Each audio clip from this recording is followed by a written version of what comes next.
can also be too cautious. This is called the timid approach to life.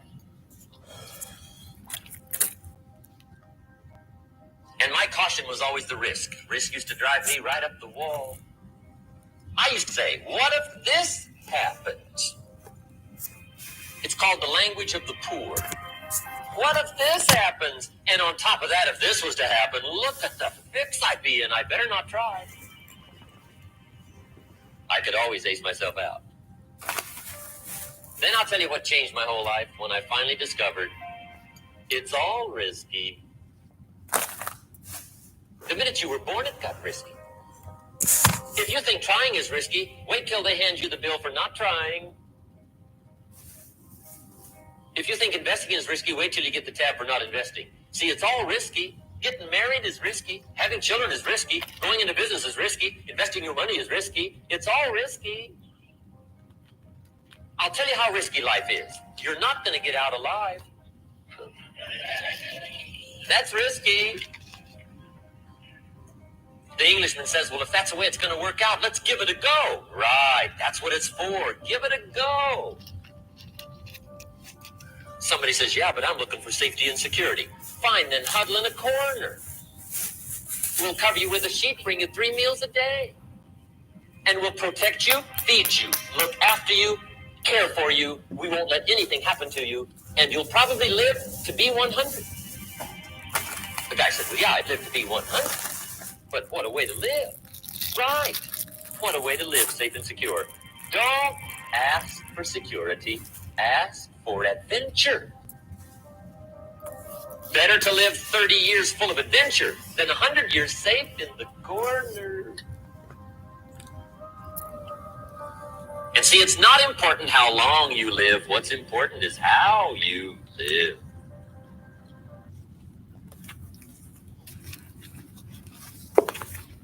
I'm back. Welcome to another Tuesday Talk. Another Better Days moment and a Better Days day. Now, the title is Take a Risk and Trust God's Story. They correspond with each other with what I'm finna read. But like he said, sometimes being too cautious and too safe could block you from experiencing, elevating, and being great. You have to take risks sometimes. You have to take risks a lot of times because when you take those risks, you give God the chance to show you who He is, how powerful He is, and if certain things meant for you and destined for you. So you have to take risks. You can't live everything cautious.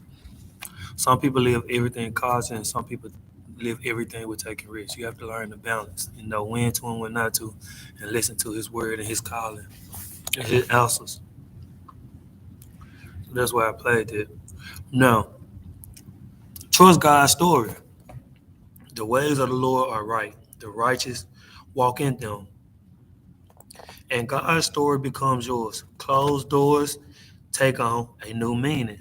You no longer see them as interruptions of your plan, but as indications of God's plan. So when the door closed, when people leave your life, when people don't want to be in it, when situations stop working, when things stop working, we look at the bad thing in it, not the good. Where we don't know what the reason was, but it had to be something that was interrupting us from a bigger blessing. This is what Paul learned. God blocked his missionary team from going north, south, or east. Only west remained. The closed doors in Asia led to an open-armed invitation to Philippi. Once there, Paul and his team got to work. Their efforts in Philippi were so effective that the pagan religious leaders were angered. So they conjured up a story against Paul and Silas, meaning that's the enemy. God gonna put you somewhere. He gonna open doors from you, but the enemy gonna try to bring you down, gonna try to attack you. Certain situations, it might be scenarios, And it's to see how strong you are, how powerful you are.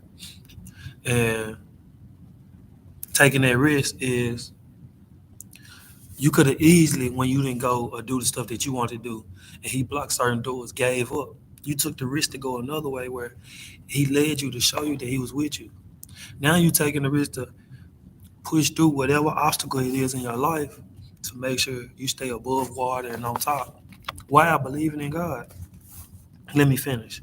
The multitude rose up together against them, and the magistrates tore off their clothes and commanded them to be beaten with rods. And when they had laid many stripes on them, they threw them into the inner prison and fastened their feet in the stocks. Listen closely. Do you hear it? The old familiar sound of keys turning and locks clicking. Paul and Silas could have groaned, oh no, not another locked door. But they didn't complain. Told you. Trusting and taking the risk and having faith. They didn't complain. And I didn't read this. It's my first time reading this, but it was already in me to know. But they didn't complain. Back to what I was saying. From the bowels of the prison emerged the most unexpected of sounds, praise, and prayer. Their feet were in stocks, yet their minds were in heaven. How could they sing at a time like this? From whence came from their song? There is only one answer.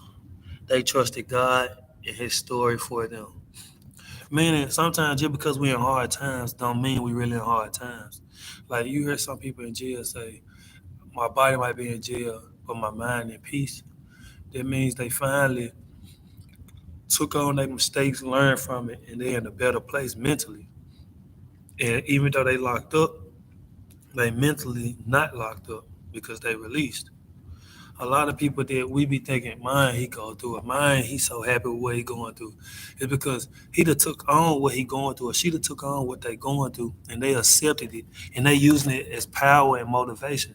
It also was a saying that said, "Everybody not gonna be rich with money.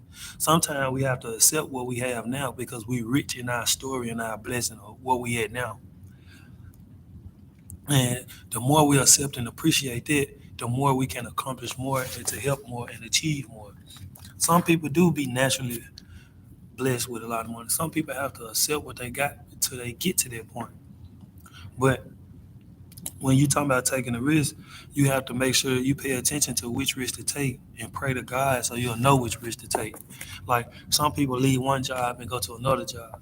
That's taking a risk when He to put it on your heart because the risk is, oh, what if this job don't pay more? Or what if the staff is not important? Oh, I don't know these people like that.